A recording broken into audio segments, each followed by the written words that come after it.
Why, hello and welcome back to Even More News, the first and only news podcast. Wow, my name's Katy Stoll.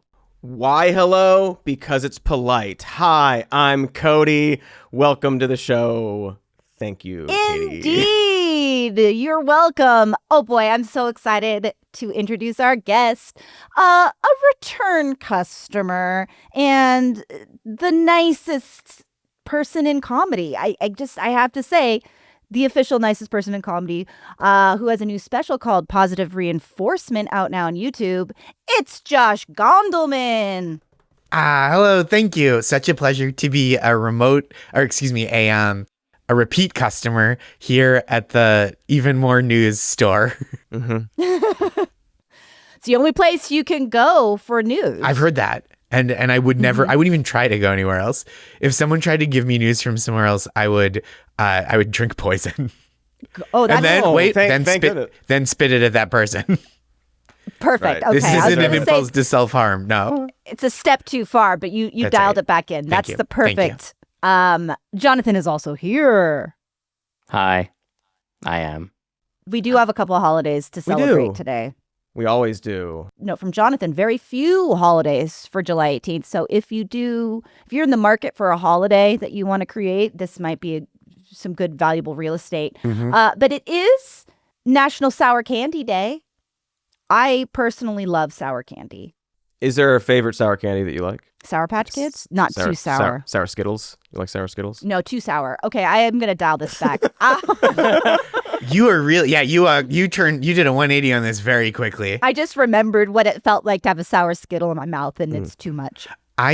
With Sour Patch Kids, I need like 4 because otherwise I'll just go too far and then your mouth feels like a gravel driveway for like a week. Sure, it'll cut up your tongue. Yeah. It feels like you were licking How does that happen? an unfinished floor. Yeah. Too sour. Is it just Too all the sour. sugar? Too sour. Sour and sugar, yeah. Sometimes I get that when I eat a lot of potato chips too. The saltiness does it. Yeah. It's the saltiness. Okay. So like kind of like whenever you eat like terrible food, like junk food, like it's not like food that's bad for you. My body rejects it. Yep. Yeah. Your body's like, well, this is too much. Yeah, my body loves the slop. Give me the slop. Bring me the poison, as the president says. Or as so Josh says, so I can spit it out. That's what I said, yeah. Spit it in someone else's face. I feel like President Donald Trump spitting poison in someone's face, like the dinosaurs that killed Newman in Jurassic Park, spoiler alert, is like not off the table for this term. Yeah. No, not I at can all. see that. I need to see that actually. Josh, you Yes. have a new special I out, do. and it is fantastic. Thank you. We loved it. It's very relevant to our time. You managed to talk through and about this chaos, but in such a delightful and sweet way. It's not a depressing experience. It's a wonderful experience. Thank you. Yeah, I mean, the special is called Positive Reinforcement. Yeah, and it's right there in the name. You deliver Thank you. on that promise. It's really, really I delightful. really appreciate it. That's so kind of you to say and so kind of you to have watched it. I I'm so delighted / dismayed at how much the stuff that feels topical holds up because I recorded it a year ago and then I recorded a year ago at the Bell House in Brooklyn. That's and wild.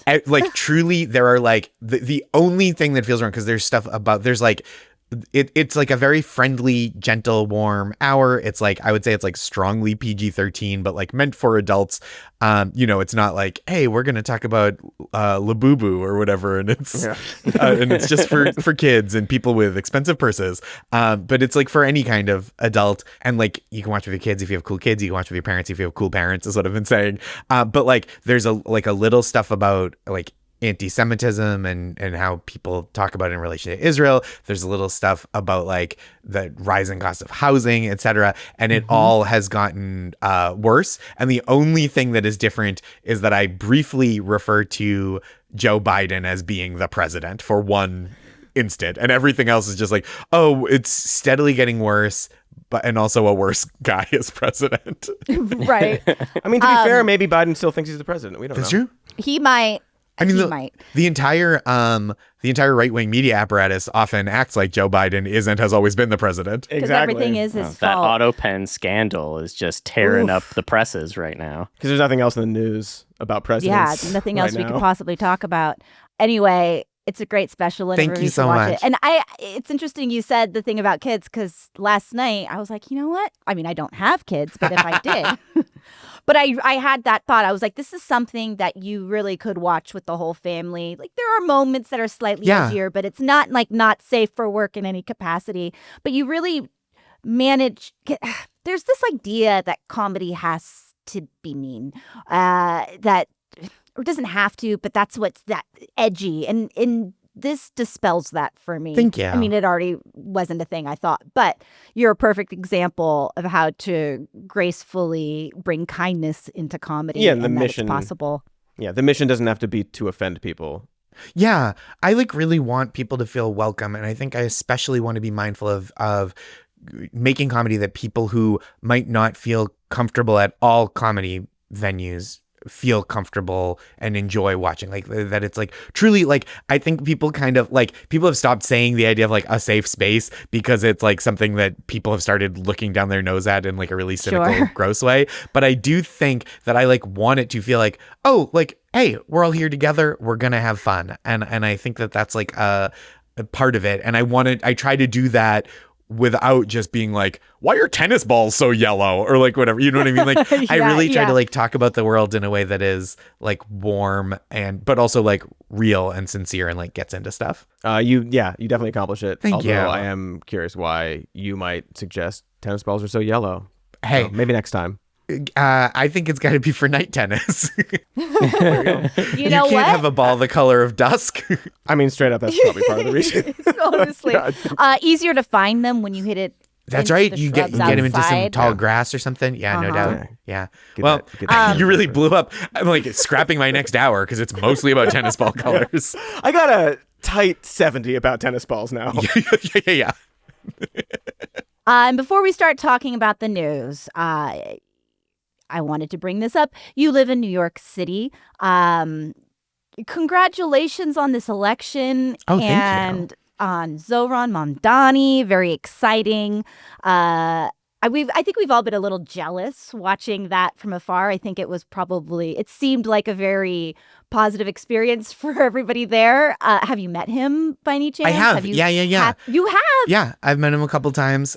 He was like really present and involved during a lot of like the labor collective action in 2023. So like I was at a WGA picket line that was in solidarity with flight attendants who had just, I believe, voted to authorize a strike should their contract negotiations have come to an impasse. And he was there in solidarity with the flight attendants. And like, I just like he seems like a really like thoughtful, genuine guy from all the experience I've had with him personally and like in, you know, just absorbing the campaign stuff and media he's done. And it's my wife on election night has started doing a thing she calls defensive sleeping, where she like has one little drink and then goes to bed at 9:00 before results really start rolling in. Smart. And I was up like, I don't know, watching basketball or something and flipped over to the election results. And I like saw that the gap was like staying steady at 8 points between 7 and 8 points,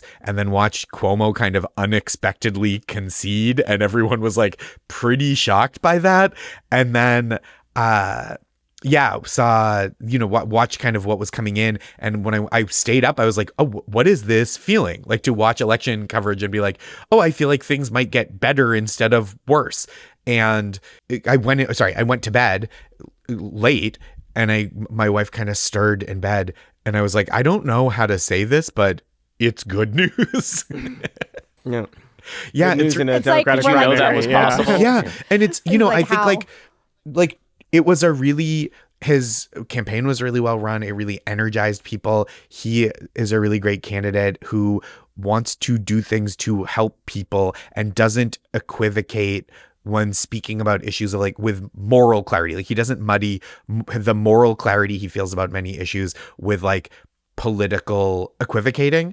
And I think that is a really appealing quality.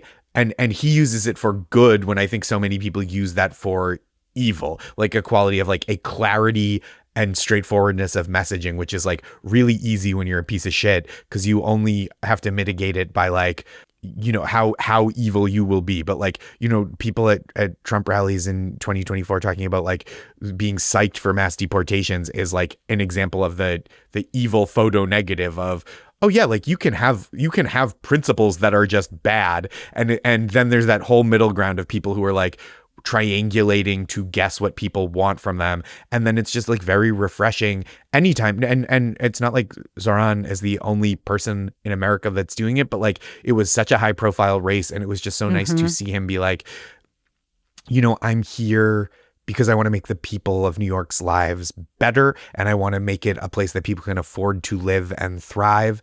And those are like my goals, to make it like fair and safe for people, rather than like, you know, Andrew Cuomo saying things like, you know, Trump's going to send in ICE and it's going to be bad, but like, I don't know what we can do about it. And it's like, I don't know, fucking something. That would be your job. It's First, you'd have to move to New York City. Refreshing. But that's your job. Yeah, that would be a good starting point. It's refreshing and a much needed piece of hope. Yeah. One that these people exist. Yeah. With the will to go into politics, which is, you know, a soul-sucking, terrible endeavor.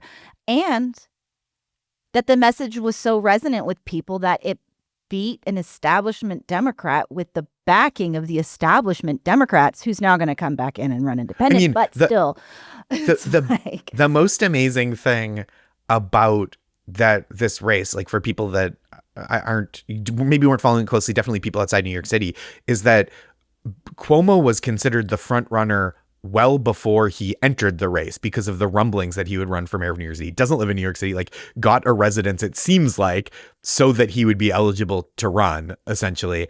And once he declared, it was like a steady downturn in the polls. And I think another really beautiful thing, and I'm sorry to keep harping on this, it's so New York centric, but like the way that ranked choice voting was implemented, it was the way that progressive candidates took advantage of the ranked choice voting, I thought was really like politically smart in a way that is cool to see politicians like use the system that exists to get the best possible results. And it was like on like an emotional level, very heartening to see people like working together. And specifically it meant a lot to me to see like the Muslim Jewish solidarity between you know, candidate Mamdani and comptroller Brad Lander. I thought that was like a really beautiful thing to model for people. Yeah, 100%. Yeah, one party, one goal. Yeah. With that, we're going to pivot to less beautiful news. So President Innocent had a message yesterday for his MAGA supporters who can't let the Epstein thing go. This is like a several hundred word post. I'm just going to read one. Is Daddy mad at them? Oh, Daddy's furious. Trump says that Democrats, unlike Republicans, stick together like glue. Quote, their new scam is what we will forever call the Jeffrey Epstein hoax, and my past supporters have bought into this, quote, bullshit, hook, line, and sinker. So now anyone who is harping on Epstein stuff is a past supporter of his, and it's a hoax. Something's a hoax. We're not quite sure what. Something's a hoax. We'll figure out what's a hoax. We'll dig into that. We'll see. Well, and Press Secretary Carolyn Leavitt today was asked what is he referring to as a hoax? Is it the files themselves are a hoax because they were, you know, written by Obama or whatever he says? Oh, good. And she responded. She's a great person to ask. We call her Clarity Leavitt. So she's you would really Clarity. Leave it at the door. She responded. The president is referring to the fact that Democrats have now seized on this as if they ever wanted transparency when it comes to Jeffrey Epstein, which is an asinine suggestion for any Democrat to make. Oh. So the hoax is that the Democrats care about it now. That's interesting. Okay. An interesting I'm going to be honest. I feel like I have less clarity from that. Well, Personally. it's a complicated nickname for sure, but Yeah, the nickname itself doesn't have a lot of clarity to it. yeah. Well, A little muddy there. It's so wild to see what happened, right? Because the administration was staffed with people who like kind of rose to additional prominence from wherever they were before, being like, these Epstein files are going to be explosive and they're going to put all the people you hate in jail and the people you love will be vindicated. And for one, it is an absolute, no offense to present company, an absolute proof of why you don't put podcasters in charge of the government. And Fair enough. Number No two, argument We're not asking for that. number two, it's like the dog caught the car and the car was full of pedophiles and the dog was also a pedophile. Yeah. Yeah, I think Yeah. that's perfectly phrased. It's very interesting. I find the camps are finally starting to form. We've seen there was that initial like, oh my God, why is he acting like this? This is so weird. But now we have I believe Cat Turd recently. Yes, Cat Turd. You can As goes find my Cat Turd, so replies. goes the electorate. Exactly. Hopefully not. You can cry in my replies all Yeah. you want. I'm never abandoning Trump ever. What if he's a pedophile, Cat Turd? Like, I He's a know, really like, good like, son. But what if? Okay, He's got his dad's back. that Scott Pressler guy who either stole or helped Trump win the election. I stand with President Trump. He will be remembered for executing the largest deportation of criminal illegal aliens in American history. And so they're doing that. I do think that's a concern because there are people who don't even care about this as long as Trump does the bad things that he said he was going to do. And some people seem to be abandoning him about this, but not the other stuff. So they're just going to search for another guy. They're going to look for like, well, who's like less of a con man? Who's more of a fascist? Who isn't in the Epstein files? Definitely based on the way they are dealing with this situation right now. But I don't know. I just see, and Katy, I know you've had some experiences with folks up in you moved the desert, the river? The mountains. The Sorry, mountains. that's people commonly confuse the two. Okay.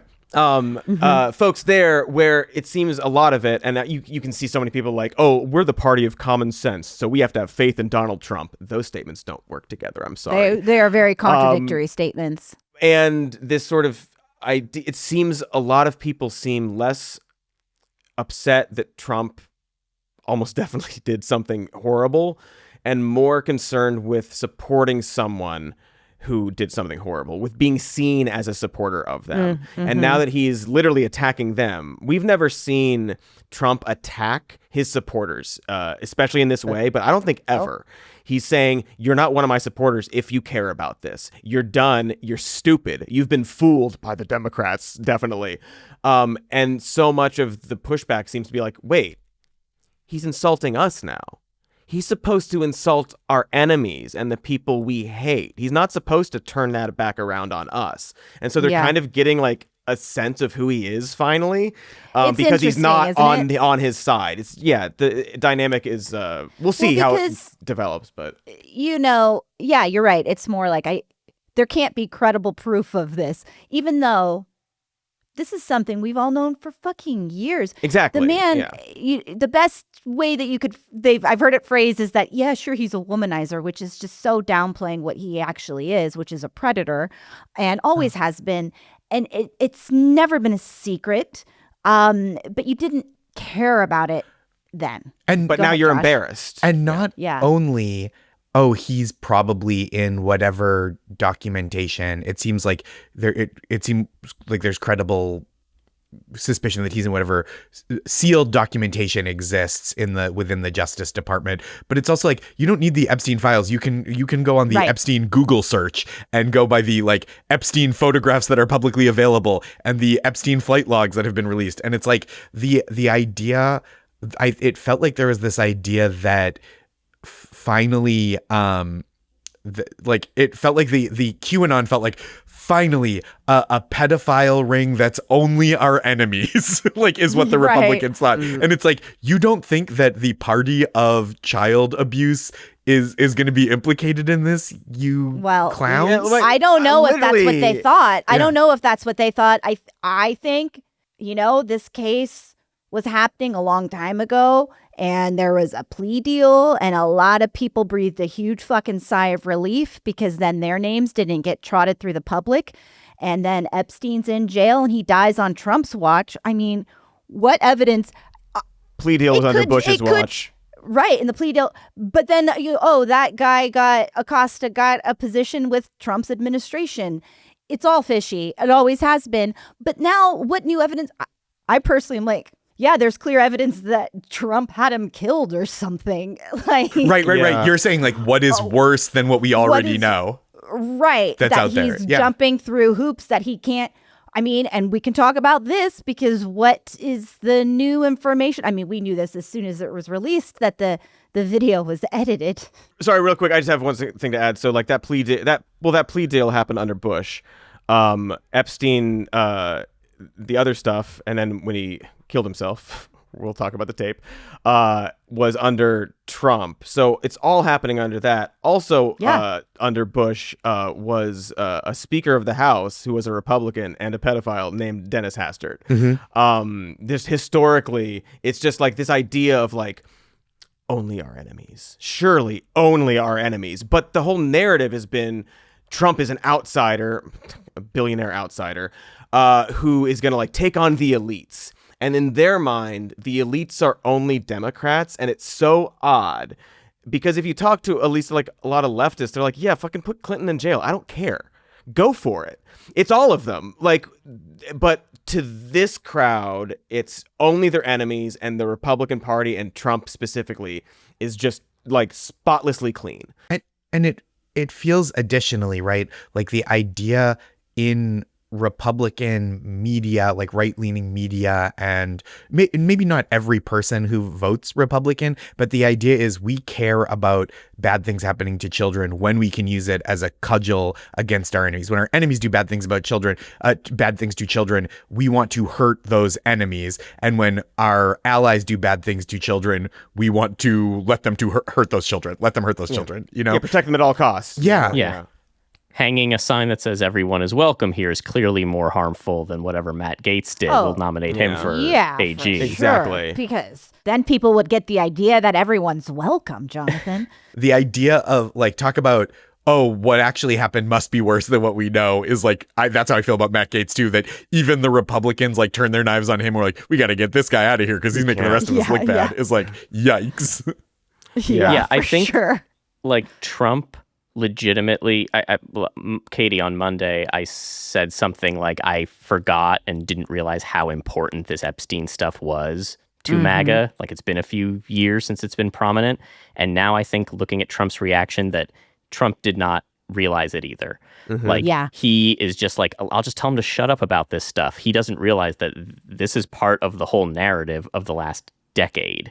And the Democrats being evil is part of it. And he's fumbling around. And it's worked for him so far. And for like 10 years, he's been able to somehow have his entire movement of supporters not acknowledge that he's a serial abuser of women and has a long documented history of saying weird, fucked up things about young girls. And including all of these quotes, including his daughter, yep. and all these quotes about Jeff Epstein. Yes. And alluding to the fact that he likes young girls. I'm pretty sure that quote that he said where he's like, some people say he likes them young or whatever the quote is. At that time, I believe he was like 50 and he had like a 20-year-old girlfriend. So what's young girls to that guy? It's just like this long history of just this knowledge, and he was able to do it until now, and or not. Maybe he'll And get still away might with it. be I don't able know. to. Maybe we'll see. Yeah. I don't know. Because like in push came to shove, right? There was only so far that this whole administration and like its attendant media apparatus could go, saying like, we've got these bombshell secrets and it's going to obliterate the opposition, before now they go, actually nothing to see here. And they're like, and so many people were promised this kind of like vindication and retribution. And like, it's tricky to talk about because obviously when children get harmed, it's such a fucking horrible thing. And the people that do it are such like despicable. It's such a despicable act committed by people that do this. But so I understand the frothing of like, God, yeah, if only we could punish all these people that have harmed all these children.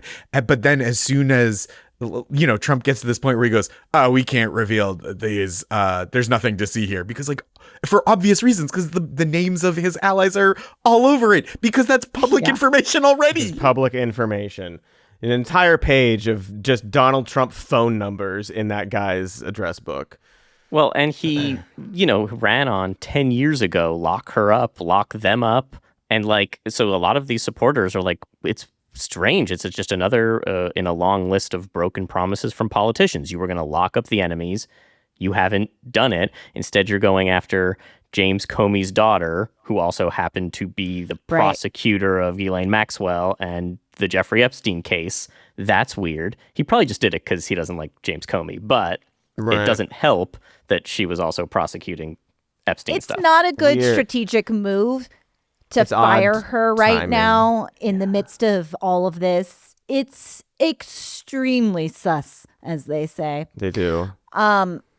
We should talk about this tape, probably. We should talk about this tape, which and then, I did set up very nicely earlier, but I like everything that's been said earlier since then. Okay, but for the record, I that great transitioned transition like a champ. makes up It was for this really one. beautiful. Thank you. Anyway, Wired reports that newly uncovered metadata shows that about 3 minutes were cut from what the DOJ and FBI refer to as the full raw surveillance video of Epstein's cell the night before he was found dead. This is That checks out. footage of a corridor. It's just because they were using samples they couldn't clear. Yeah, exactly. Yeah.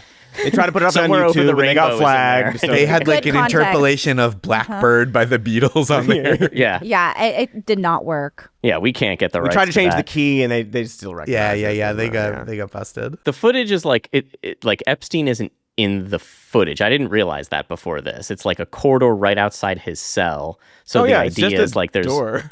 a 4.5 hour video and a 6 hour video. It goes from 9 p.m. to 6 a.m., something like that. And so the idea is there's a 3-minute window where someone could have gone in, killed him. I'm not sure exactly how that works. And then we don't see inside the cell, so we don't know that he's dead. And then they leave, and then the Justice Department cut it out. It's edited, but also we have no idea if this is even The cell. the man's cell. There's nothing. It doesn't seem to match up with previous pictures that have been shared when it happened of the cell. It seems like a different door. But what does this fucking thing show me? I'm swearing a lot today. it's just one of those things that doesn't help their case. It makes it seem like they're all untrustworthy and like they are in this position that they're now stuck in because they supported this serial liar. And now it's them. The elites, the government, they're all in charge and they're all lying to you. Oh, we're the elites and they're the government. And now we have to lie to everybody is the situation they're in now. Cody, do you want to play one of these Benny Johnson clips? Yeah, I've got a few things to say about this sort of narrative that is forming. And we have talked about Benny Johnson somewhat recently, and I apologize that we're going to again. But he is kind of the state's go-to propagandist now. He spent a good amount of time plagiarizing at BuzzFeed, got fired, sort of found his niche, and now here he is doing his talking points all the time. It's very clear. I think watching him is helpful as like a bit of a weather vane to see where the narrative is leading. But first, this is him on July 12th when I believe this is Trump's first odd statement where it was This very is clear him like, reacting to the boys and in some cases gals. yeah, the boys in some cases gals. Boys and some- Yeah, the buoys in some cases goals. This is fascinating to me because this is the first statement where it's like, oh, Trump's acting like a rat in a corner. This is a very weird statement.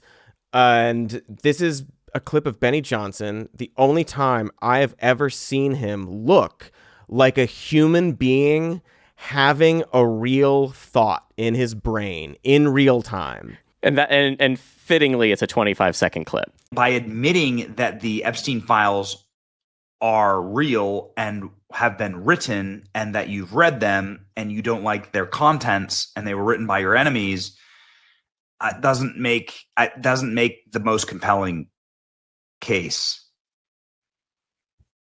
as far as I'm concerned. Holy moly. he's struggling. He had a real thought going on. Trump made Benny Johnson's job harder because he didn't Yes. even give him a coherent lie to swallow, right? Exactly. Like, it's confusing. The Yeah. lie was, look, whatever, like, this was what Bondi said, right? That Pam Bondi said was like, hey, there just isn't like meaningful documentation that the thing that people are saying exists just like isn't. There's no like client list that's just is stuff we can publish and go like, up, here's the bad guys, we can get them. And Trump went, there is a list and it was made by my enemies, so you can't believe what it says. And it's like, that's such a worse lie. It's so much worse. Yeah, he didn't give him a good lie. He still hasn't given him a good lie, by the way. But is that still Benny Johnson's attitude, Cody? Well, I know the answer. Unfortunately, no. That 25 seconds is the only little bit we get, because so a couple days later, Benny Johnson was allowed in the Capitol building to spend all day live streaming interviews with Congress members. Kind of like a one-man January 6th cosplay. A little bit, exactly. Just like storming the Capitol, getting in there and politely asking questions.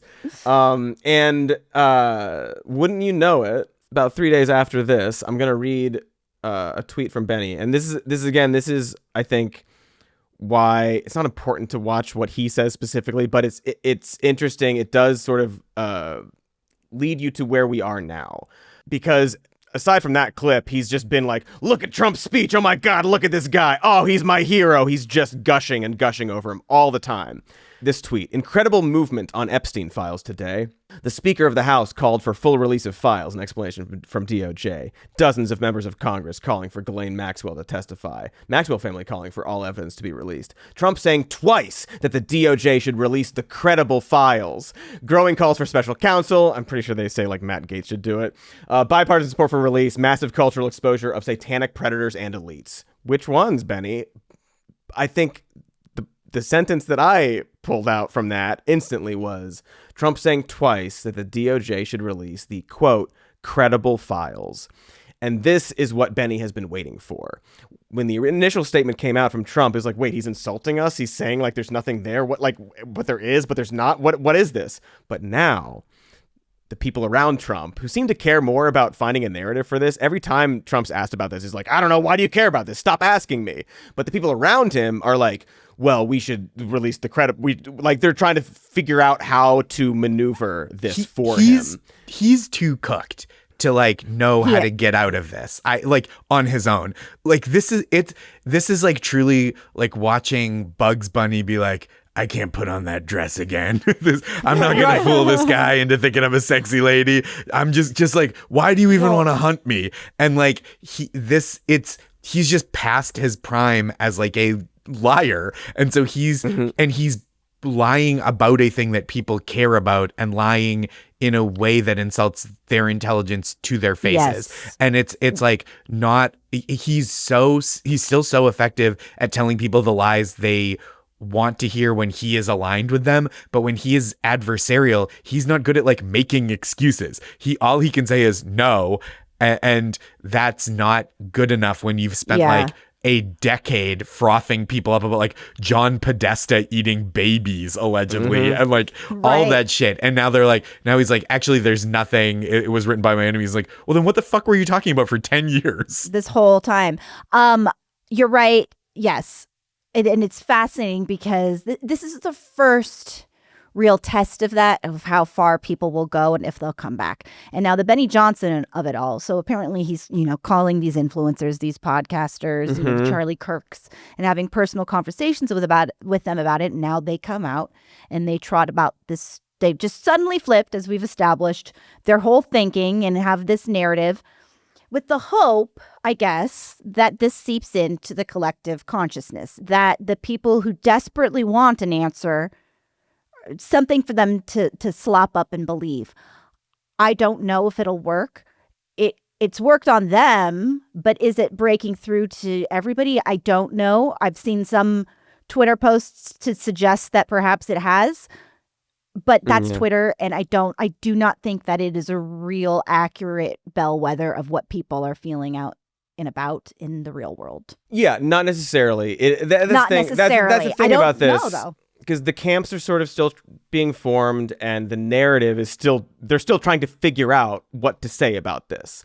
And so it is unclear. I even saw one of the Twitter Files guys, Michael Schlessenberger or something, had this thread about like, everybody said that MAGA is a cult for 10 years, but here people are like abandoning it because of this. Like, well, they're abandoning it because, like, again, like they're embarrassed and feeling attacked, but also leaving a cult doesn't mean it wasn't a cult.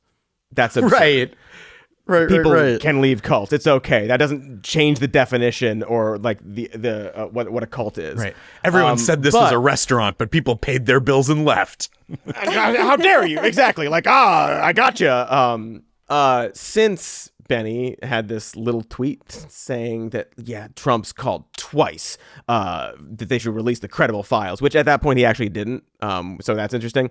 But so since then, we have, I believe the next day, Mike Johnson, Speaker of the House, being asked about basically about how like Trump's calling everybody stupid.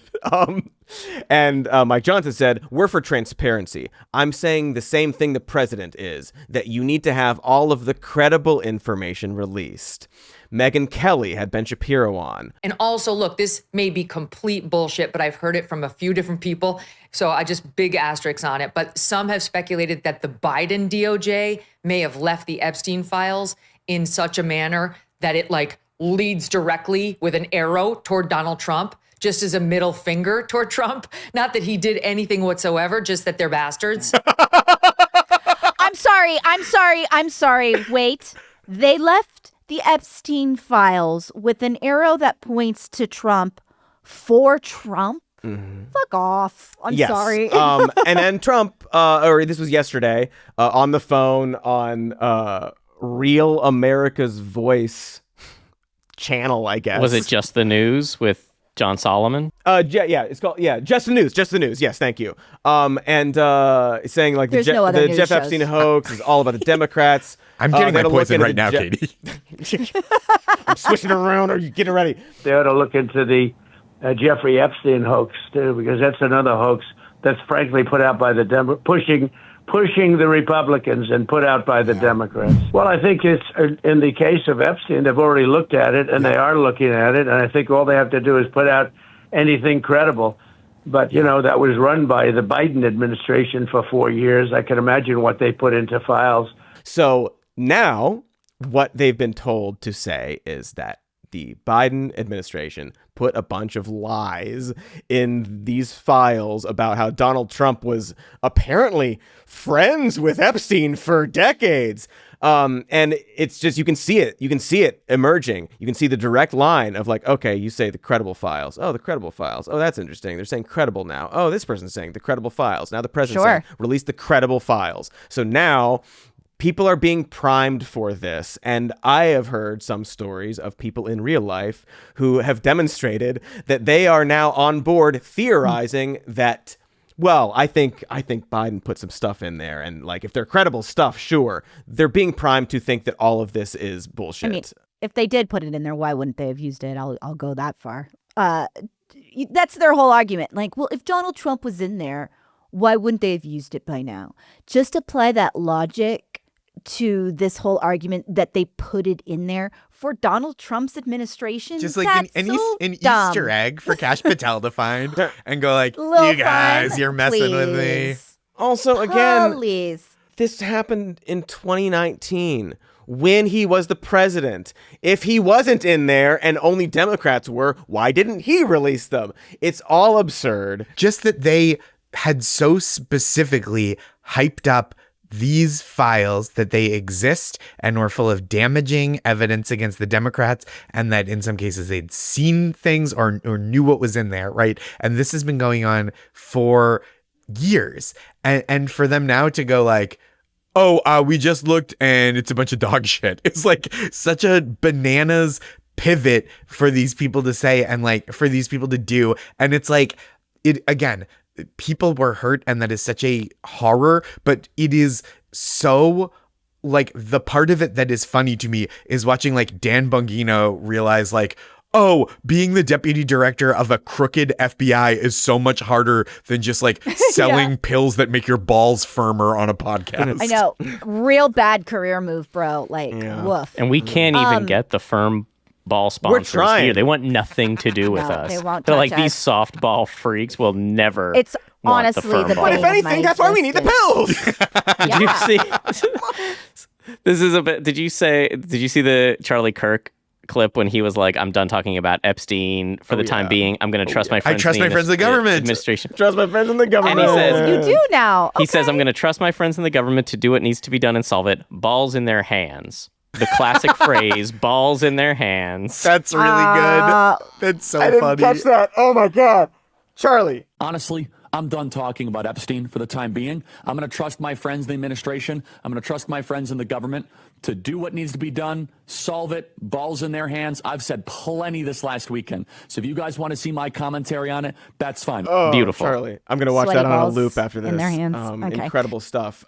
Yeah, it's very, it's just so obvious. And you know, it's very easy to be like, to mock these people and so on. And we should. You know, It's fun. And we should, and we're going It's easy. to. It's fun. I encourage anyone who is having these questions in their mind to continue having those questions. I encourage you to look at everything Trump has said in his entire life and all the things he's ever done, and consider that if you're sort of thinking like, oh, he's talking weird. Is he lying? Is he lying to us? Did he lie to us? The answer is yes. He's insulting us now. He's attacking us, and that feels bad.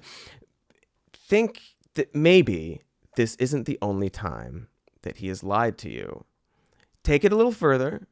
We believe in you, but if You're preaching to the choir here. I know, it's just like, It's but if you're Choirs. I just had weird. choirs I'm love sorry. I preaching. just had crazy. That's why they're there. But I think we've seen too much, right? We've seen too many instances of this, of like Trump defying reality and getting away with it because he keeps the enough people in power. He serves the interests of, you know, whether it's his donors or the racism of the people he's frothed up with racism, and he's serving those interests, the tax cuts, etc.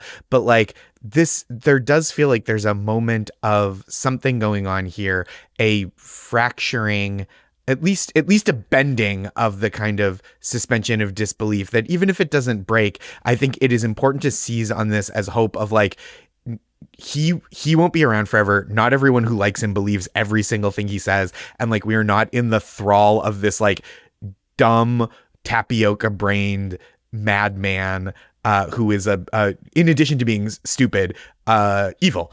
And we're not in the thrall of him forever, and not everyone has to be. Yes, exactly. And I think, that is true. And I encourage those people, like there is a wedge there. It's possible to get some of these people to see the light, but all the people out there talking about the credible files, or like, I agree with my friends in the government, all of those people deserve our ire and ridicule forever. Have you heard? You must have heard. It's the summer of cinema. I will never get tired of telling you about the summer of cinema until summer's over, obviously. Then it's on to autumn of, I don't know, probably cinema. At any rate, Pluto TV is positively combusting with action movies. You know the ones: Beverly Hills Cop, Gladiator, Stealth, Giraffe Wars, Mission Impossible Ghost Protocol, Legends of the Hidden Temple of the Fall, Good Burger, Army of Loch Ness, Razmazaz, the Jamba Juice story, All Modem, No Router, the Candyland series, Insurgent, It's Way Too Easy to Get Mono, Four Brothers, Wait, Don't Tell Me the Movie, featuring Aaron Paul as Peter Sagal due to contractual obligations. It's very good. And Star Trek. So bring the action with you and stream for free on all your favorite devices. Pluto TV. Stream now, pay never. that's enough about stuff that has nothing to do with policy, as that doesn't actually really impact people's lives. And one would hope that the fracturing will fracture more because of the stuff that will impact people's lives. The inflation that is ticking up, the tariffs that will be kicking in on August 1st. The consumer price index overall ticked up to 2.7% year over year. That's a little bit higher than where it was. It's not the inflation we saw a few years ago yet. Here are some things, how much they've increased in price over the last year. Roasted coffee, 12.7%. Apples, 7.2%. Uncooked ground beef, 10.3%. Eggs, 27.3%. Chuck Schumer utility is going to gas have service, a field day with that 14.2. one. Yeah, He is drafting that letter right now. Oh, it's anyone so who good. thinks what we've been talking about is a distraction, here you go. It's egg time, Trump baby. take away coffee. One would think that because this is it's starting to happen. The big corporations swallowed the first round of tariffs, then he took them away. Then some of them are coming back. They're all supposed to go back into effect on August 1st. Maybe the market seems to think that he's just not going to do that at all. And now he's threatening 50% spite tariffs on Brazil just because their former president for trying to overthrow the election. It has nothing to do with trade. We have a trade surplus with Brazil. That's absurd.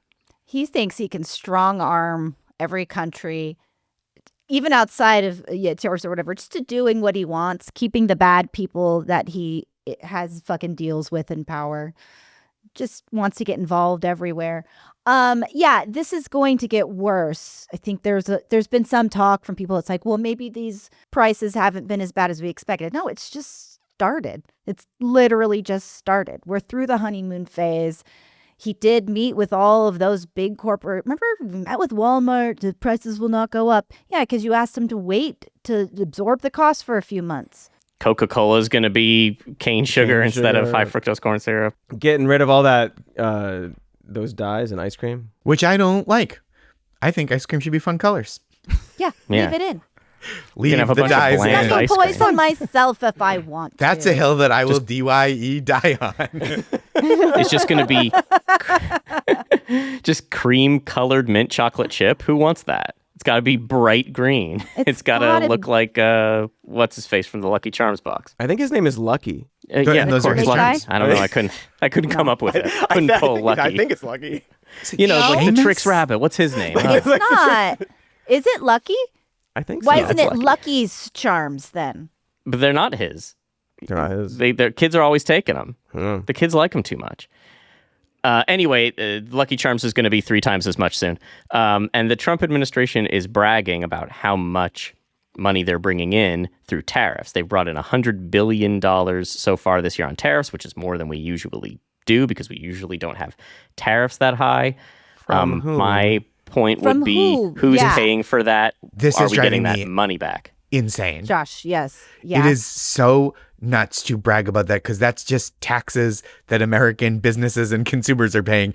And we have a way to collect taxes from American businesses and consumers, and it's called fucking taxes. And he just actually cut those taxes on the wealthy and raised them on people who have no money. And if we wanted to brag about tax revenue, we should just have regular taxes. It is so nuts to me because it's the worst of all worlds, right? It is like a massive regressive tax that is going to fund all that money is just going to ICE now, it feels like, which is kind of brilliant because they're crashing their own economy, which will lead to more poverty, which will create more crime, which will allow them to use the money that the tariffs are bringing in to hire more cops. The Republican, like Maslow's hierarchy plan. of needs, at the top is the super rich, the middle is cops, and then underneath is criminals, which basically means Democrats, people of color, and anyone who's ever used birth control. And I am like truly seething that he would claim this tax revenue as a win and that anyone would uncritically report that without being like, oh yeah, those are taxes that Americans pay. This isn't like China writing us a check for $70 billion. I do want to point out that That's what they Josh like to- yeah. seething is still extremely pleasant. Thank you. So there is that. It's a problem I have expressing my emotions sincerely, but it does lead to like a very gentle experience for other people. I love it. I Thank think you, it's Katy. great. No notes. like, speaking of like all this money we're bringing in from ourselves, it's not going towards PBS or NPR anymore. I mean, the House is voting on it either later today or tomorrow. The Senate already voted to claw back some of the, like, $8 billion for foreign aid and then $1.1 million for the Corporation of Public Broadcasting, which is PBS and NPR. PBS and NPR will be okay. They don't get most of their funding from the government. What's going to be impacted are the local broadcasters who won't be able to afford to pay for some of the shows. So once again, it's people in rural communities, people in smaller markets that are going to get less information. Yeah, Sesame Street's already on HBO, so... No, the HBO dropped it. It's Netflix now, I think. It's going to go to Netflix, but it still is first run on PBS, so, yeah. But that's the thing about this. So this is obviously a talking point, defund NPR, as if NPR wasn't largely, for the most part, listener supported. You can't defund something that people are paying for because they like it. But that's the whole talking point. That's the whole justification. This does nothing for it except harm, presumably even some people that are his supporters, creating content out there, different. It's just so frustrating. And there are real life effects to this for such a bullshit reason, too. Yeah, it's wokeness. And in the Senate, the only Republicans to vote against this were Collins and Murkowski. So even some of the other kind of discontents that Trump hates, like even Tom Tillis was like, well, I'm on my way out, but I got to take a measly $1 billion in the $5 trillion bucket we just passed. Got to claw back $1 billion to fund Wait, Don't Tell Me and Sesame Street. It's really disgusting, and it's like they've turned like NPR and PBS into like the enemy, like they, except for Elmo, kind of a chaotic figure last week. Became kind of a confounding element because he both said release the files and was a Nazi. So what are Trump supporters supposed to feel? How are they supposed at to home? A lot of mixed messages. They're supposed to feel at home is what they're supposed to That's feel. right. Yeah. But I mean, you're right. That's exactly. But it's like using that as the kind of like rallying cry of like, we got to get rid of this stuff, which obviously is a public good, but has been villainized to almost Trojan horse. Like also, there's not going to be money for Medicaid anymore. Is like, Right. It's just so it's like bad on its own, and it's to cover for other bad stuff they're doing. And it's like just the idea of the government not funding things is like gets them all so hard and or wet. Yeah. Oh, the balls They are so like it. firm now. All the they don't options. need those pills. Notably, Their balls are Elmo, their balls are Firm balls in their hand.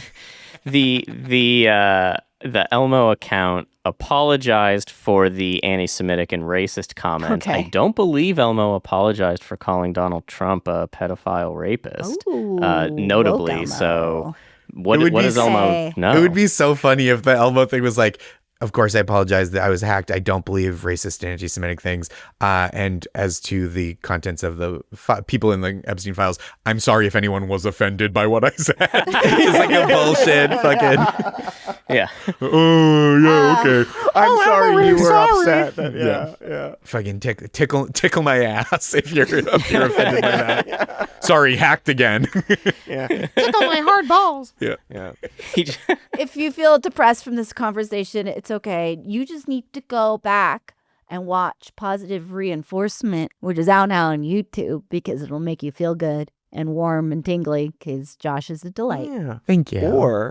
Or You could talk to your sexy new Grok companion. don't. I know. Sorry. I'll just say, sorry, there's a Grok companion now. I'm so sorry. There's a Grok companion now, and this like anime girl, and like it's such a weird, cringy, embarrassing thing for him to do and support. And I just have to point out, Elon, you're worried about birth rates. Why are you handing people this fake like AI girlfriend thing on your app that you want to be an everything app? It's so counterintuitive. It's so silly and stupid and gross and cringy. And I just had to mention that. I'm sorry. In the last 2 weeks, Grok has been known for sexy anime, calling itself Mecha Hitler, and getting a $200 million Department of Defense contract, which is like so incongruous. It's like how TJ Maxx sells bathing suits, dress shirts, and like big cans of toffee. You're like, wait, one of these things doesn't belong in the same store. And then it's like really, it's become a 4-quadrant product for like the conservative diehards, right? It's for people who are horny, racist, gullible, and in charge of the entire government. Yeah. 100%. It's a real Pete cross Hegseth. section. That's right. I'm sorry. Can we play this 40-second clip of a user Katy. who discovered that you can It's okay. turn It's off? okay. I just hate it, but I hate it it's too. fine. It's like- and it's fine. It's so repulsive what we're about to watch. This one user discovered that you can turn off you can turn on kids mode to turn off all the adult stuff.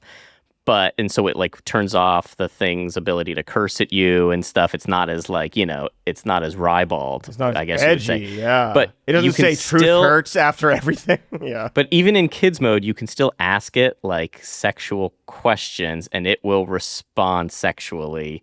I guess I apologize for playing this, but I do think it's necessary for people to hear. We can Let's decide be clear. to What bleep we're about some to of it. watch. What we're about to watch is in kids mode. Hey, babe, missed me already? What's up at 10 in the morning? Got any wild plans to spice up the day? Meg, let's make some chaos together. I want you to slap me and call me mommy. Oh, you're playing rough today, Shay. Ugh, smack. You like that, Mommy? I give you a playful slap across the cheek, just enough to sting, my eyes sparkling with mischief as I lean in close, my voice all sultry. Meg, want to keep this fire going, babe? Tell me how Mommy's feeling right now. That costs $300. You have to be a Super Grok user, which I think is $300 a month. Cody, am I? A month? Well, so fact check. Super Grok is $30 It's a a good month. deal for a girl. Oh, 30. Super Grok Heavy is $300 a month. Oh, I screwed I up. know. All I know is they should open up a file for anyone who wants that and thinks that's what child mode should be. It is. Right? You should investigate that person and whomever created it Yeah. and the users. Also, you're worried about birth rates. What are you doing? You're like giving like people just like a thing to waste their time on and get like weird. Like I've already made the point. I just An underreported thing that even people are concerned about birth rates. The jacking off rate is we have to increase it. we need more. Well, so as like the thing is, so like he's like, we're worried about birth rates, and like his solution, I believe it was either Jonathan or Will that pointed this out yesterday. Well, he's worried about birth rates, but his solution is to like pass out his sperm to everybody in his life. So like you can do that with a fake companion, an AI companion. You don't need real companionship for his solution to the lowering birth rate problem, apparently. All right, we have done it. We are done talking about that bullshit. We are done with the show. We had a great time. Fun was had. Positive Reinforcement is the name of Josh's YouTube special, which you should check out. Josh, thank you so much for being here. Thank you for We having appreciate me. you. Oh, always such a joy to get to hang out with you all and Can talk you- about the horrors. Yeah. We love talking about joy. horrors. Can you tell our listeners where they can find you? I mean, Totally. Yeah. Please watch the special. I'm at Josh Gondelman across social platforms generally. I have a newsletter called That's Marvelous. It's that'smarvelousnewsletter.com. www.that'smarvelousnewsletter.com. I think you need to do to bring it up.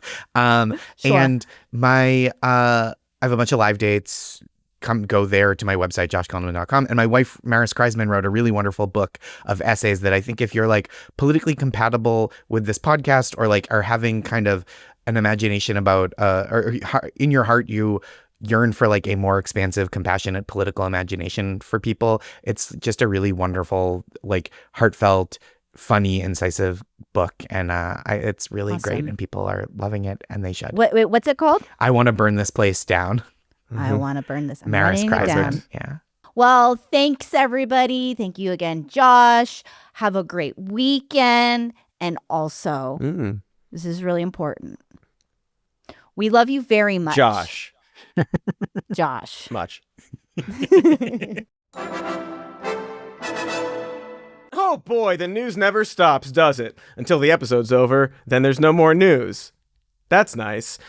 Thanks for watching. Make sure to like and subscribe. Be sure to like and subscribe. And oh my gosh, look, there's so many links maybe and things. There's other content and websites. So there they are.